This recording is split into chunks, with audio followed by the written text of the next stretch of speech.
This video is about self-sabotage, but before I get into the topic, I want to tell you about a sabotage that YouTube is committing against my channel. YouTube is throttling my channel. That means that they are not showing my content to prospective new viewers. And so because of that, I'm asking you, who are presumably a regular viewer of my channel, to please share my content to other people who might not know about it. You got friends, you got, I don't know, college roommates or something like that, and you enjoy my content, you think some of my videos are worthwhile? Well, thank you very much, but I'd ask you, rather than to tell me that you like my videos, to please share them. All it takes is to take a link of one of the videos of mine that you really enjoy and put it up on your Facebook page or whatever you kids are up to insofar as social media is concerned. Just share that link to 2-3 other people, okay? And tell them that you thought that the video was valuable. That's the only way that my channel will grow, because YouTube is trying to squash it. They're throttling it. It's like my channel is my little baby, and they're taking a pillow, a very soft pillow filled with, you know, goose down feathers and shit, and just trying to smother my channel in the crib. Okay, that's what these fucking bastards are doing, and I see that every day. And I've seen videos of mine that should have gone viral that didn't. That didn't because somebody at YouTube just doesn't like my shit. You know, they don't like my material because it goes against the mainstream, against their ideology, you know? I mean, I'm as far from woke as you can possibly get, for crying out loud. And that's why they are trying to throttle my channel. They are throttling it de facto, okay? And it's not just me. I'm not so egotistical as to think that they've just targeted me. No, they're targeting a whole bunch of people who are just like me. You know, we are dissidents from the mainstream narrative. We don't buy the brand of bullshit that they're trying to peddle, okay? And we're telling people like you, that what the mainstream is saying is just a bunch of bullshit. And because of that, they're trying to throttle my channel, trying to kill it. And so that's why I'm asking you, who are getting something out of my videos, to share my videos. Thanks. Yeah, that's all I have to say about that. So let's get into the video.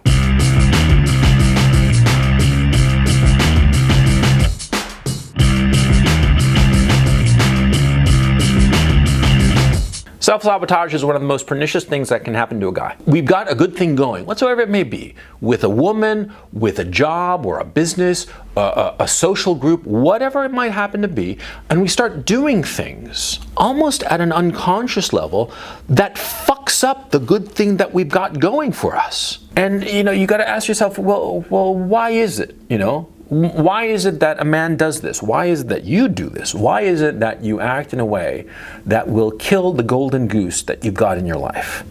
And it's very simple. What happens is that a lot of times we have something very good going on in our lives that, though it is good, it's not what we really want. And we feel dissatisfied with it. In other words, we feel trapped by it. We do not feel that we are growing because of it. And we want to essentially kill it because we feel that, in a very real sense, our continued existence depends on us killing this thing. We start to self-sabotage the good thing we've got going because there is a part of us that feels that this thing that seems to be good is actually bad. It's actually a cancer on our lives. And we want to get rid of it because this thing, this good thing, is actually encroaching on a part of ourselves that is valuable to us, that is essential to us, even when we sometimes cannot articulate what that thing is. Let me give you a specific example.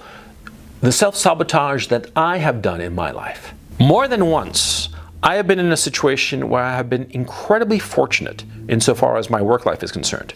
Specifically when I was writing novels for a living. Okay, now this was in the early 2000s, actually the late 90s, right? I scored an enormous book deal. I mean, huge money, yeah? And all I had to do was write these thrillers, right? Write these thrillers, and if I were to write one thriller per year, which I could do because I was a very fast writer, I would earn enormous sums of money, okay? Because I was being set up to be that thing, to be the Robert Ludlum of my generation, okay? I was fresh out of college. I'd written some stuff. I'd written a couple of novels that would remain unpublished, of course, the typical crap that you write when you're growing up as a writer. And I wrote this thriller. And by magic, really, by just a series of very incredible coincidences and good fortune, I landed this incredibly good agent who placed it with an incredibly good publisher for an enormous amount of money. And it was expected that I would write one of these thrillers every year and be this little factory of thrillers for the commercial fiction market. I was supposed to be an airport writer, you know, the kind of book that is in the airport, some silly thriller that you read while you're on the plane and you can polish off in a LA to New York flight, yeah? Like Robert Ludlum books. That's what I was supposed to be. That's the kind of writer I was supposed to be. And I was given this tremendous opportunity, shit tons of money, published in translations in over a dozen languages, right? I mean, it was just, it was handed to me on a silver platter, and I should have been thrilled. But instead of being thrilled, I started to self-sabotage the situation that I had. Yeah, it started with me developing a very antagonistic relationship with my editor. Yeah? She was sort of blameless, right? The big fault that I can see retrospectively is that she didn't really explain what was expected of me, and she didn't sort of maneuver me into realizing how easy what was desired of me could be for me to fulfill, right? We had an antagonistic relationship at first. That was the first thing that should have been warning signs that I was self-sabotaging, right? And then what happened was that I had writer's block. And because of this writer's block, and it was true, I simply could not write my follow-up book, right? I tried and tried and tried, and it just didn't come. That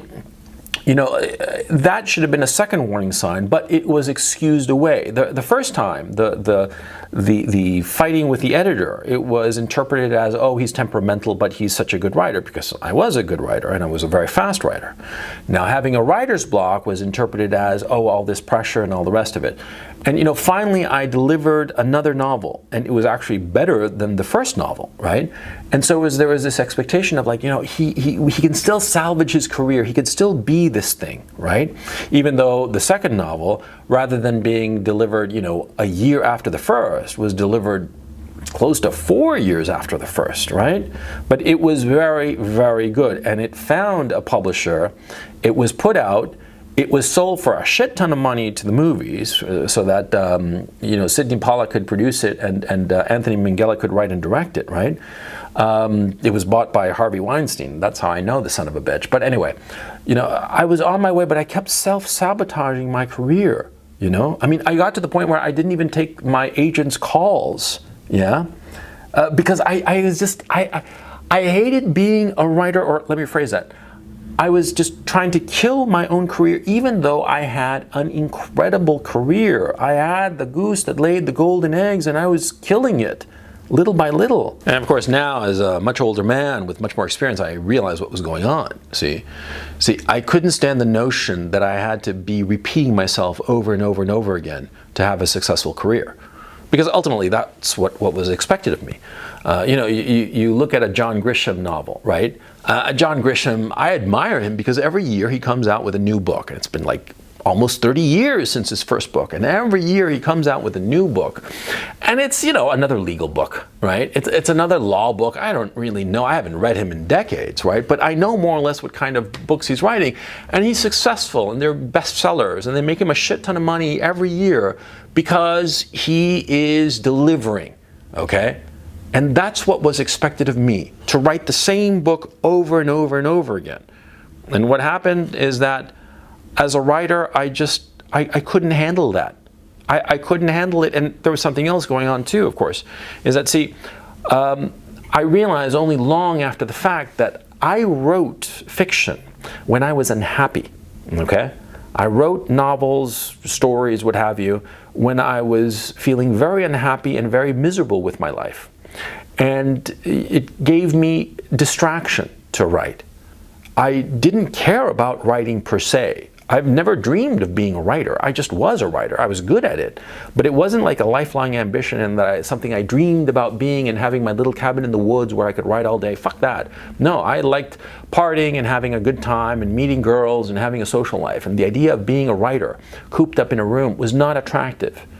I only wrote when my life was in a shambles. And so what happened was that in order for me to have a career, I had to have my life in a perpetual shambles, you see? And so that's why I was self-sabotaging myself. I was going against myself, you see? I was going against myself because the thing that gave me a lot of money and potentially a huge career was going against the kind of life that I saw for myself, the kind of man that I was, you see?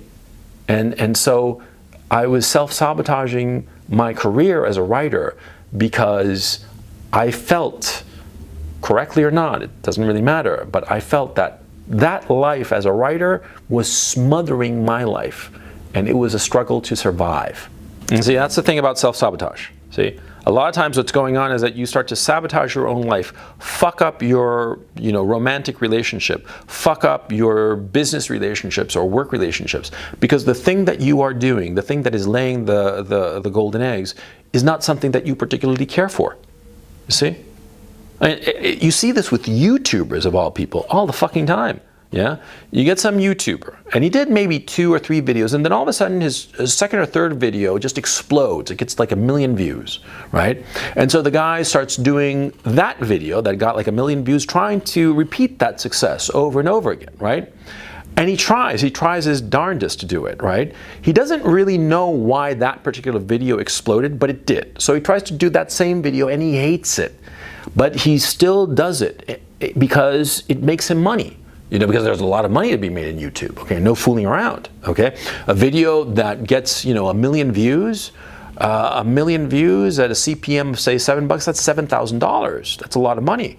If somebody can be producing a 1 million view video every month, that can be $7 grand a month. That's a pretty good salary, for crying out loud. That's 84 grand just off of the ad revenue, okay? So some guy who does that, who's like second or third video, explodes and becomes like a viral video, he's gonna try to repeat that success. And he's gonna be trapped in that success. And it's gonna make him miserable. And he's gonna be chasing that dragon, chasing that video that was a success. He'll try to repeat it and do it whatever he can to repeat it over and over again, right? And every time he's successful, he's going to hate himself a little bit more, and so he's going to start to self-sabotage or just burn out, right? Why do you think so many YouTubers burn out? Yeah, because of that. Because they are doing videos that they fucking hate. But it turned out that, it was the third or fourth video that they made and went viral, and so they realized that that was the formula, and they tried to repeat that formula, and they fucking hate it. And parenthetically, in my own case, insofar as YouTubing is concerned, I went like 15 fucking months that nobody saw my videos, right? And so when finally my channel sort of like started taking off, right? Yeah, I was doing the videos that I enjoy doing, so I'm not going to burn out. I'm going to keep on doing this shit because I find it a lot of fun, because I'm doing the thing that I naturally find enjoyable. But there is the common thread, see? Early success. You're dating the hottest girl in class, right? The hottest girl in high school or college or wherever the fuck, right? And you're dating her, and everybody's like, wow, you're dating the hottest chick around and so forth. And you fucking hate her. And you do things in your relationship that are almost like consciously designed to make her leave you. And she doesn't, okay? Because of course, women, when they have challenges, they never leave a guy. Oh, no. When a guy is quote unquote difficult, it's like a fucking aphrodisiac, but that's another video. The point is, see, you start like self-sabotaging the relationship you've got. You've got this great relationship with this great girl. She's so hot, and she's so smart, and she's so charming, she's so this, that, and the other. But you keep trying to sabotage it. Why? Because it's not what you really wanted, yeah? But you got it. And it's such a good thing that you feel that you can't throw it overboard and try to find something better. And so you hold on to it, even though you fucking hate it, even though it doesn't really satisfy you. In the case of these YouTubers who found, enormous success with a video, and they try to repeat that even though they fucking hate making those kinds of videos. Or in the case of, like my own case, I found huge success in a genre that I didn't particularly care for and that I'd done almost like an exercise for fun. And I'm sort of like stuck having to do the same book over and over again, and I couldn't, right? Because I fucking hated it, right? Or in the case of a guy who's dating like the perfect girl and he fucking hates her because she might be beautiful and charming and smart and all the rest of it, but she just doesn't fit with him, you know? And all these people self-sabotage their great situation because they're afraid of admitting that this great thing that they have is not for them. And this takes enormous maturity. It takes enormous maturity and self-knowledge to recognize when some golden goose in your life is just not for you and that you should leave it behind. Yeah, frankly, I have never met anyone who is young who has had that kind of self-discipline. I've met older guys who've done that. The older guys who have already been through this, you know, they already know the rodeo, right? They've been to this rodeo and here they are maybe the second or maybe even the third time, and they realize that this golden goose in their life, yeah, it's not for them, and they leave it behind, yeah? But for a young person, yeah, for you potentially, it's very hard. It's very hard, it's almost impossible. A lot of times you can't even articulate why you are so unhappy because you don't have enough life experience to discern why this golden goose in your life is making you so unhappy. It takes discipline, it takes really introspection. Looking at yourself and asking yourself, why am I trying to fuck up this good thing? I've got this great thing, you know, I'm a pop singer, say, for instance. I'm a pop singer, you know, with millions of fans, and I keep doing shit to piss them off. Why? What's going on? It takes so much introspection and self-discipline, okay? And if you're a young person who's able to do this, man, then you're certainly a better man than I'll tell you that right now. But okay, I went down a little bit of a rabbit hole here. Let me get back on track to what I want to say, okay? What I want to say is, see, when you find yourself in a position of self-sabotaging your great situation, of killing the golden goose in your life, if you're like running around with a little dagger to kill the little shit, right? And doing everything you can to kill it, then you got to stop. And you got to ask yourself, what's going on with me? Because it's not the golden goose, okay? It's not this great thing that you have in your life. That is not at fault, okay? That thing that's so great, you got to realize what happened. You got lucky. You got lucky and you got this golden goose. Like in my case, with this big career as a writer, as a novelist, or like the case of the guy who's dating the perfect girl and he can't stand her, yeah? Yeah, you got lucky, and you got to admit that. Admit that you got lucky, and then start looking into your heart and ask yourself, what is it about this golden goose, this great good fortune that I have that makes me so unhappy? Or, harder still, what do I need to be happy, and what is it that this golden goose cannot give me that would make me happy? You see? I mean, this is so fucking hard. But it's something that you most definitely have to do, because if you don't, you're gonna wind up fucking up your life, okay? There are a lot of guys who start self-sabotaging their life, not by, like in my case, you know, pissing off the editor or not delivering on a book. No, there are guys who start going into booze, into drugs, heavy, okay? And they become alcoholics, they become drug addicts, you know. They start doing all kinds of crazy ass shit, you know, driving drunk when they know better, you know, fucking hookers without a condom, or doing all kinds of crazy ass shit, right? This self-sabotage that's going on can have disastrous consequences, life-altering consequences. Okay, so it's not a trivial problem. On the contrary, it's the problem of people who are too lucky. It's the problem of people who, like I said, they got the golden goose in their lives, right? But it's not making them happy. And the thing is, see, if you do not, how can I put it? If you do not square up to this problem and try to fix this problem, if you do not look at yourself and realize what's going on, and realize that your self-destructive attitudes are not because you are flawed in some way. They are not because you're a bad person or some shit like that. No. What's going on is that, see, you do not like that golden goose in your life, but you don't have the courage to toss it out of your life and do something else. That's the problem that's going on. Okay? And it is so fucking hard. Okay? Because a lot of times this golden goose that you have in your life is something that you were striving towards. In my case as a writer, I moved out to Hollywood to make it as a writer. And I started, optioning some scripts. I had a little bit of success there. And I worked on this novel. And I thought that this was the life that I wanted. And it was only after I actually got it, when I was getting fistfuls of fucking money, that I realized it was not what I wanted. And it was in fact something that I hated. I hated because I hated the process of it. I hated the daily grind of being a writer at that time. The funny thing is that as I've gotten older, I enjoy it. I enjoyed shitloads more because I've become a different man, okay? I mean, I'm talking about shit that happened 25 fucking years ago or some shit like that, right? Okay, I mean, today, I'm a different man altogether, okay? But back at that time, no, at that time, I was killing my career, and I didn't understand it. I didn't even realize that I was killing my career, for crying out loud. I was that blind to my situation. And I didn't realize that what I had to do was take this golden goose and give it back. Give it back and say, no, thank you, I'm good. That is so fucking hard, yeah?